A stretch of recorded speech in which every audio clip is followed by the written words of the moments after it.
గారు చాలా మంది కాంగ్రెస్ పార్టీ లీడర్స్ కూడా 317 అనేది అన్సైంటిఫిక్ జీవో అని మాట్లాడిన వాళ్ళు ఎలక్షన్స్ కి ముందు ఉత్తమ్ కుమార్ సార్ కూడా మాట్లాడినారు సార్ 317 గురించి.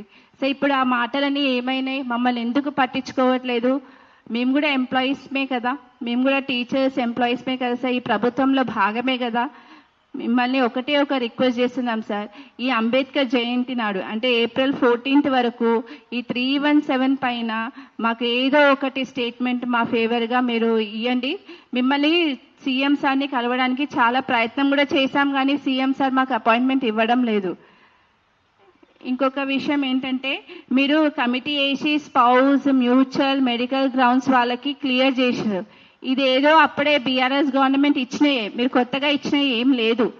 317 కమిటీ అనేది స్థానికత కోల్పోయిన వాళ్ళకి వేసిన కమిటీ, అది స్పౌస్, మెడికల్, మ్యూచువల్ ఇవ్వడానికి కాదు. సో మీరు ఇది దృష్టిలో పెట్టుకోండి సార్. మమ్మల్ని